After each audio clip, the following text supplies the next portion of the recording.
Welcome back, everyone. Today, we will discover one of the important components of our self, which is the spiritual self. Now, to begin with, I would like you to answer these questions by sharing your answer in the chat box. Now, what is spirituality and how does it influence people? Now, you may pause this video as you type or share your answers.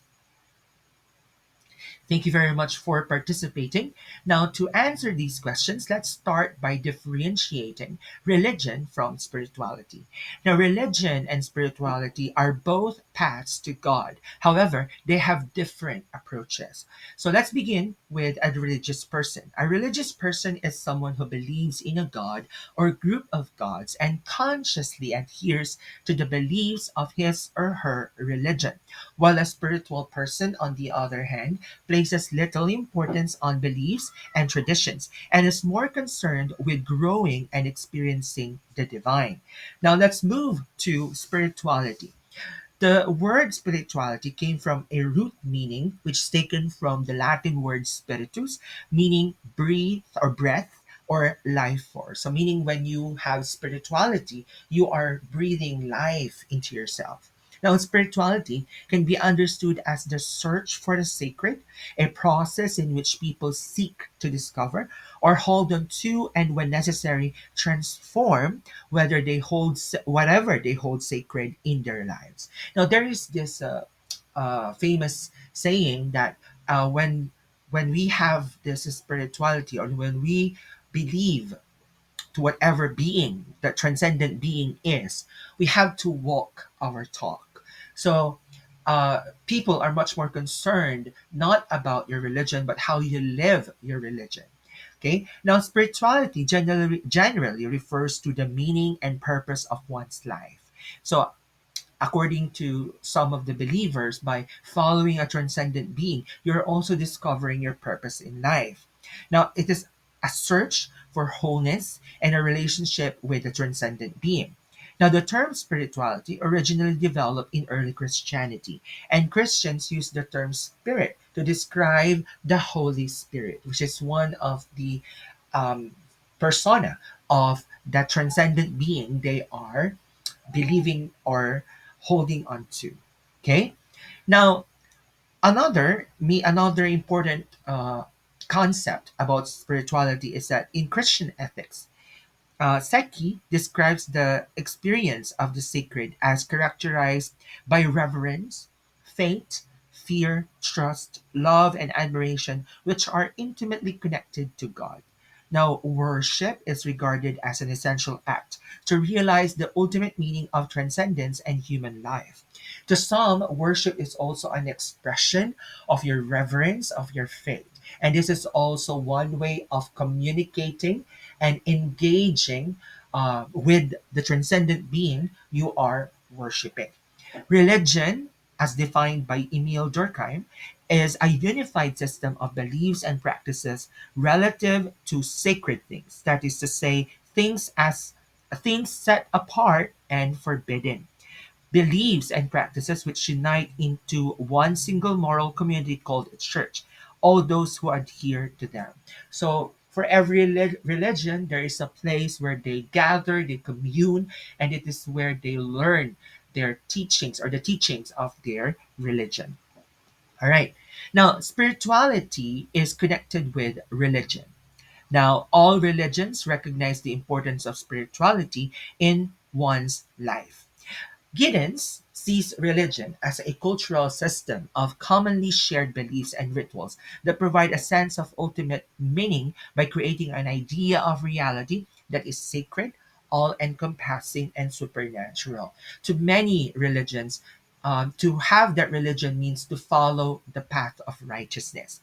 Now, Giddens identified key elements of religion, such as the first one is religion is a form of culture, shares all characteristics of culture, such as shared beliefs and values that create an identity. So, all those people who belong into the particular religion must follow the teachings of their transcendent being. And by that, they are living in that particular norm, following that particular teaching, and they all belong to a specific culture. Another key element, according to Gideon, is that religion involve beliefs that take their form of ritualized practices. So they follow certain practices, they forbid practices. All members engage in behaviors that identify them as members of the community. Okay? And lastly, religion provides a sense of purpose. Okay? Feeling that life is ultimately meaningful. As I mentioned earlier, it is through their religion that they find their purpose, their meaning in life. Now, one's spirituality may be expressed through religion and participation in religious rituals and ceremonies. Spirituality and religion fulfill numerous social and psychological needs, such as the need to explain human suffering and death. Most of the time, if not all the time, people, when we are suffering, we're actually, and when we are suffering and when problems come at us, and when there's no more hope, we actually cling on to a transcendent being.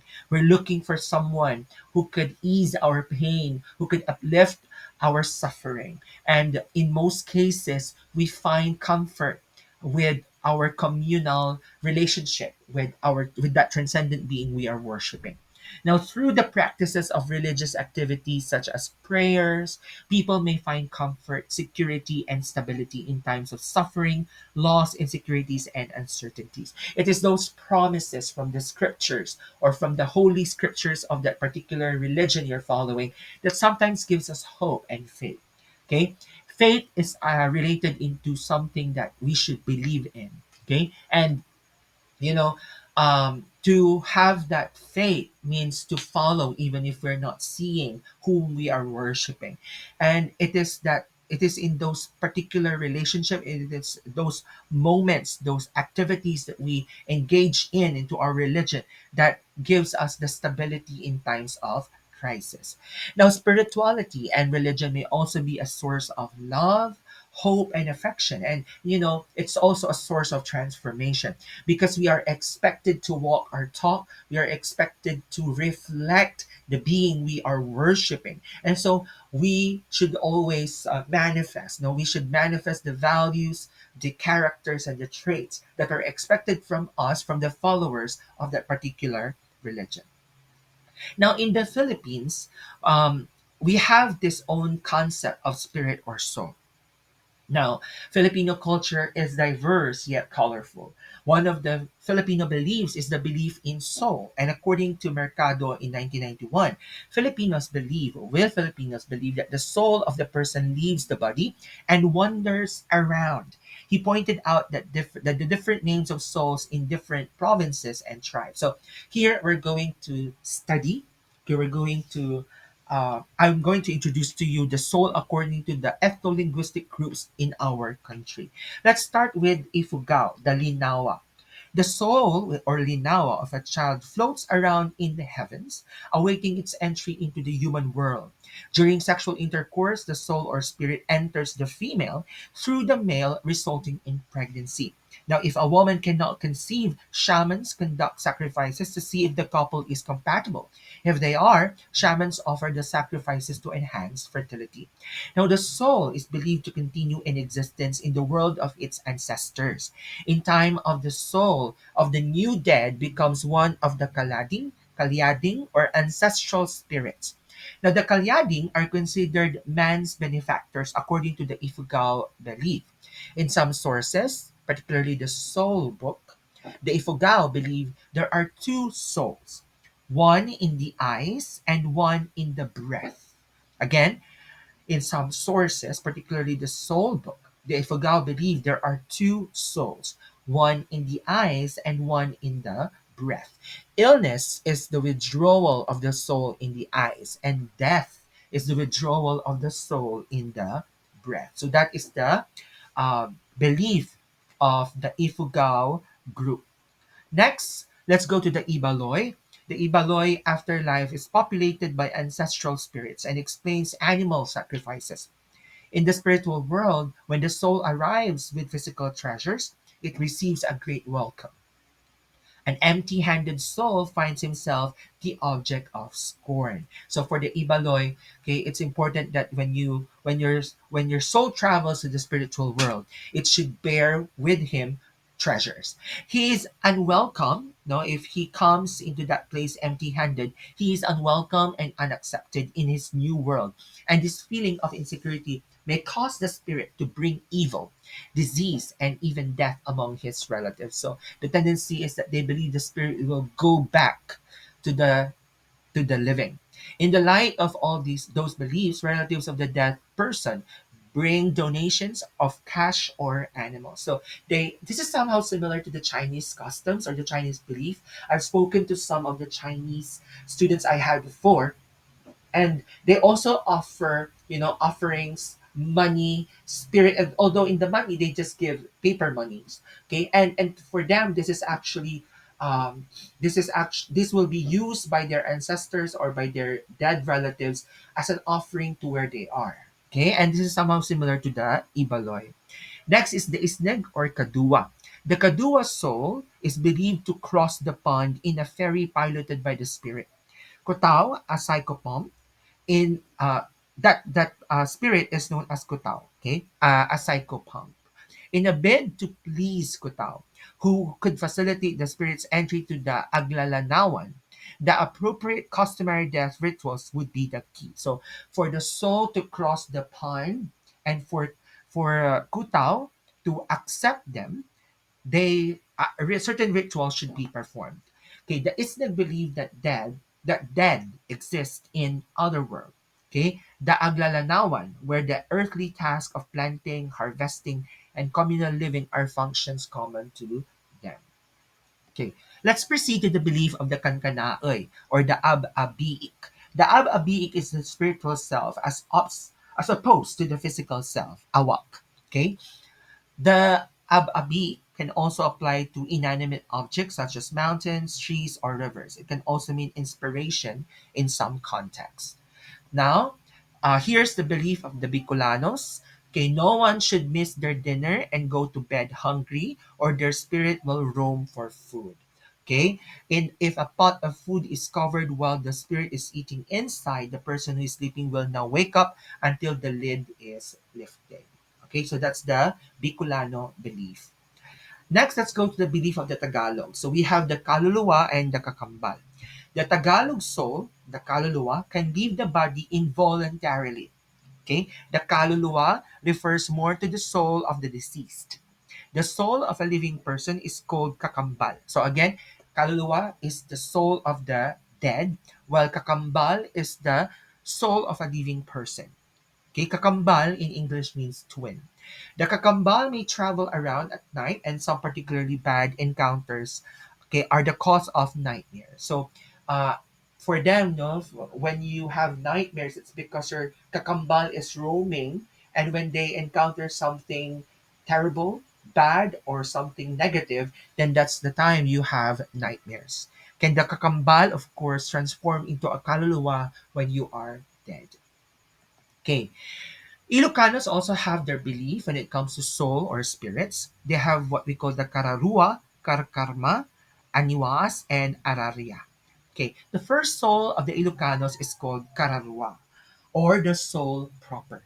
This is the term used for the equivalent of the Christian soul that can only leave after death. The Ilocano have a four-soul system. That's why we have the Kararua, Karkarma, Aniwaas, and Araria. Now, in addition to the Kararua, there are three other souls, the Karma, Aniwaas, and Araria. Now, please listen to me carefully as I describe or as I mention the differences among these three. The Karma is the name of the second soul. It can leave the physical body when one is frightened or maybe stolen. If this soul fails to return, the owner becomes insane. Sacrificial ceremonies may be held to lure back a lost karkarma. And karkarma stands for natural vigor, mind, and reason. That's why when it's lost, they believe that the person will become insane. Okay, let's talk about the aniwas.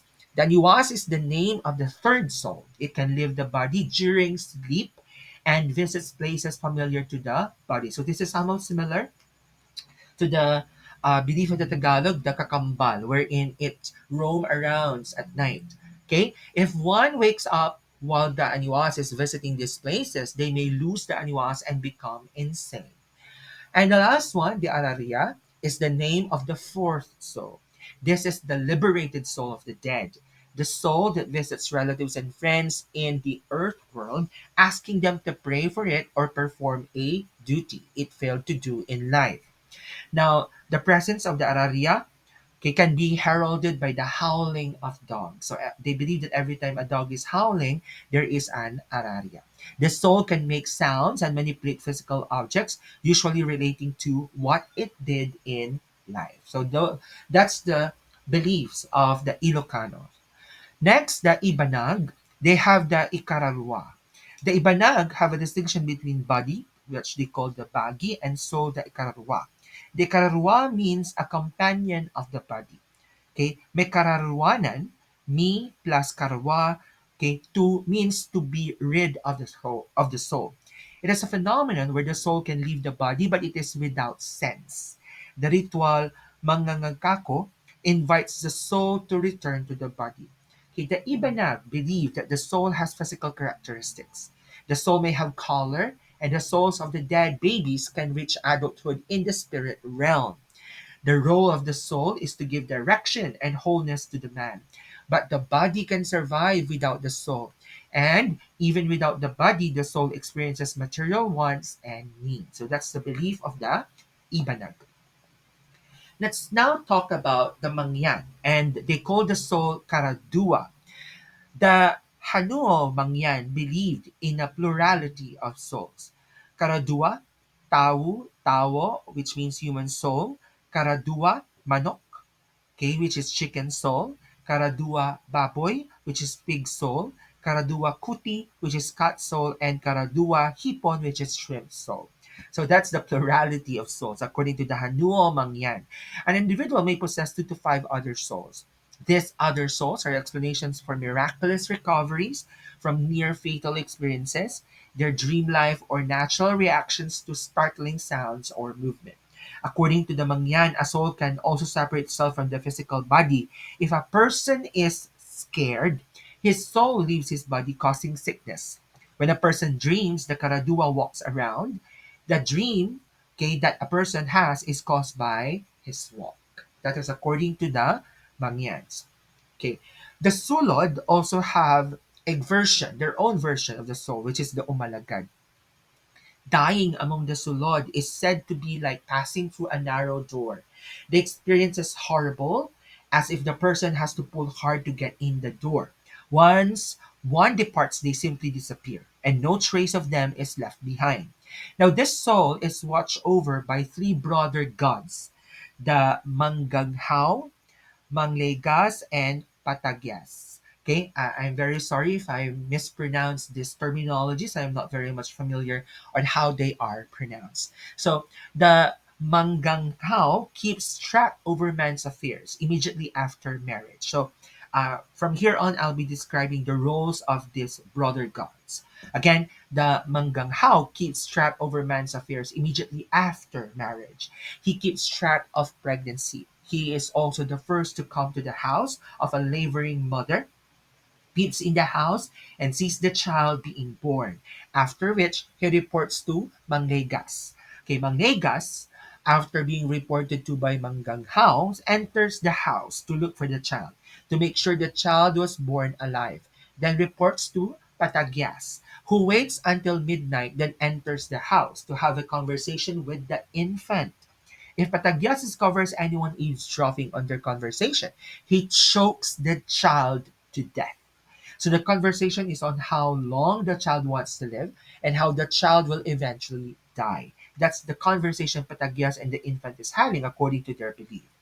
Now, after the child has chosen, Patagyas takes out his measuring stick and computes the child's lifespan and then departs. Okay? Now, let's go to the Tagbanwa, where they have the Kiararwa and others. A Tagbanwa has one true soul, the Kiaralwa, and 5 secondary souls. The Kiaralwa is given to each infant by the god magindusa, as the nose of the child emerges from the vulva. The secondary souls are located in the extremities of both hands and feet and the head. Remember, they have five secondary souls. So one from the head, two from the feet, and two from the feet. All right. Now the souls, okay, by the way, in the head, you can see the soul in the puyo, okay, or the air world in the head, according to the Tagbanwas. The soles of the feet protect one while walking from injuries to the feet.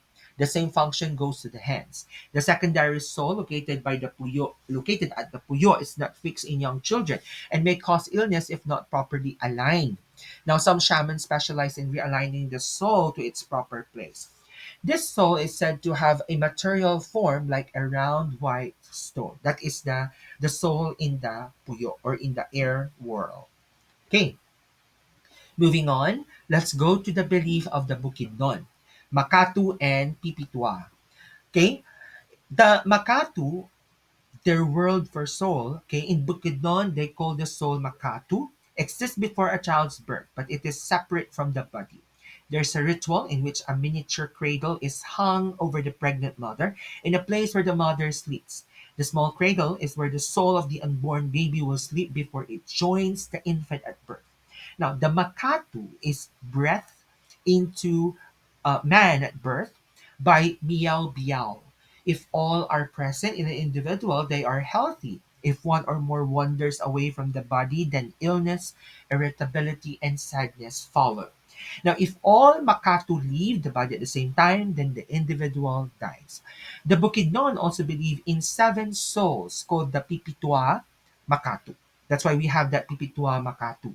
One jumps off the cliff, one swims in the water, one puts its hand in snake holes, one sits under a tree, one is always walking around, and one is awake in the day, and one is awake at night. So those are the functions of this Pipitua Makatu. Kaya nga Pipitu. Pitu in Filipino is seven.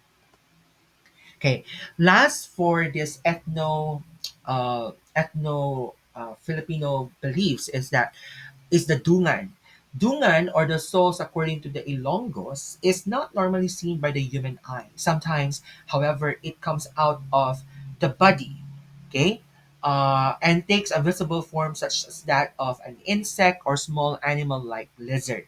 That is why elderlies are always telling the young children to eat even just little before going to bed. For if the child's dungan gets hungry at night, it might go to the pot of rice in the kitchen and be mistaken for an insect and be killed.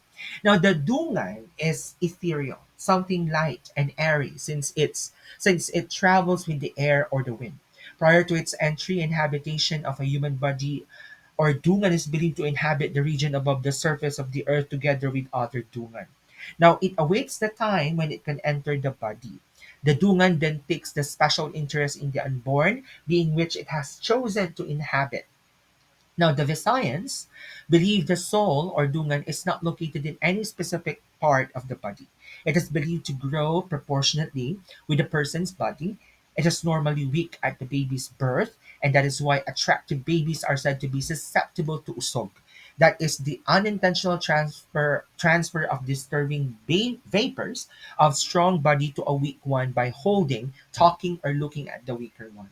Now, the dungan is also referred to as willpower. A strong dungan is the intellectual and psychological capacity to dominate or persuade others to one's way of thinking. Now, a person with a lot of willpower is said to have a strong dungan. Constant companionship of two people may lead to a spiritual competition between the two dungan and the defeat of one with the weaker dungan. So those are the different versions of the soul according to the different places or the different tribes in the Philippines.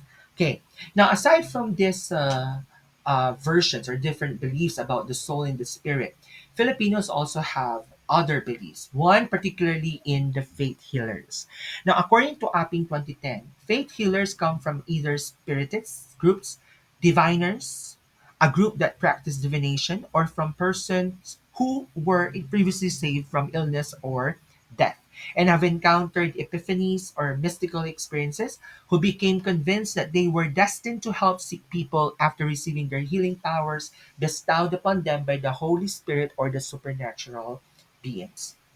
Okay, so this is a form of an ancient healing in the Philippines. Next is the albulario. Additionally, okay, we have the albulario, which is according to Apostol and Bayet. Albulario is referred as the general practitioner and the primary dispensers of healthcare in the old times. They usually come from family of healers, which considered healing as its vocation or calling. Their ability is commonly attributed to the Holy Spirit. Additionally, their healing powers is developed through years of apprenticeship. So, medico is the pharmacist of the traditional Filipinos, who are albularios who combine folkloric therapies with modern medicine. They call them medico. Okay, so aside from faith healers and albulario, we also have the manghihila lasso. The manghihila lasso uses various paraphernalia, especially coconut oil, which is applied to the affected area. If the strip of material sticks to the surface, resisting the pull, this area is assumed to be the area of affliction. Okay, usually a pulled muscle or a sprain. A massage of the area will follow thereafter. So that's the manghihila lasso. Next, we have the mangluluop. The mangluluop will conduct a ritual called luop to diagnose the illness. He is said to be the specialist to determine what really happens to the person.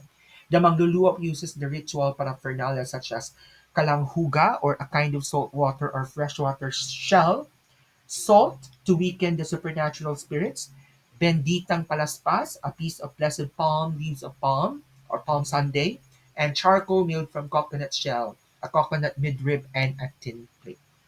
Now, with a concoction of these materials, a diagnosis of illness can be based on the appearance of the kalanghuga.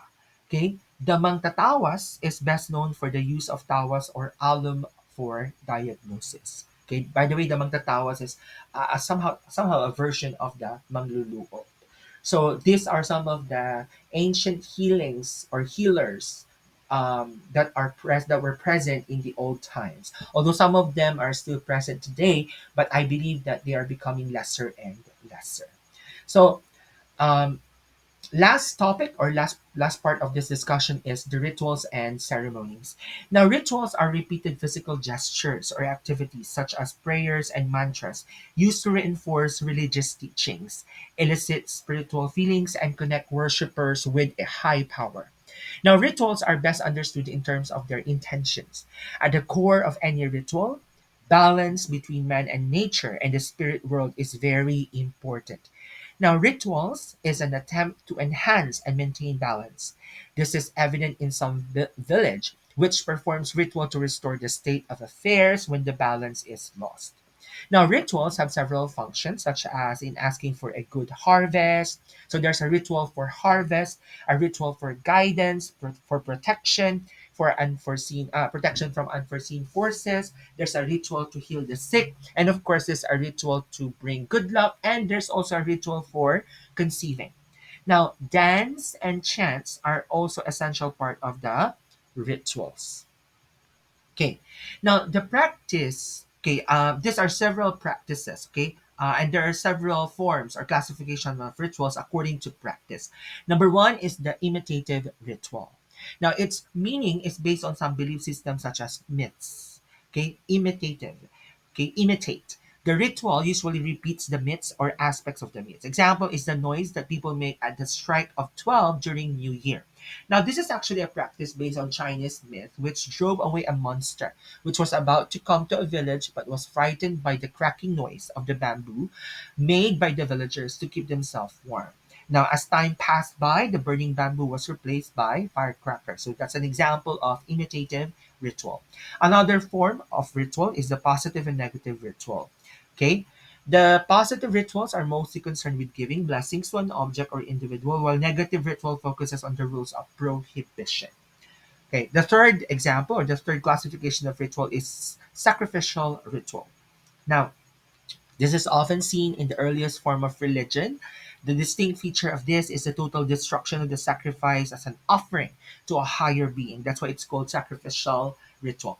The sacrifice can be a human being, an animal, crops, or objects. Okay, so they will go as far as sacrificing their children, their loved ones, just to gain what they're asking for. Okay, and the last one is life crisis rituals. Some sort of a ritual for healing and for second life, for second chance. The transition of one mode or stage of life into another. This ritual usually defines the life of the individual. For example, this is the burying of placenta right after death.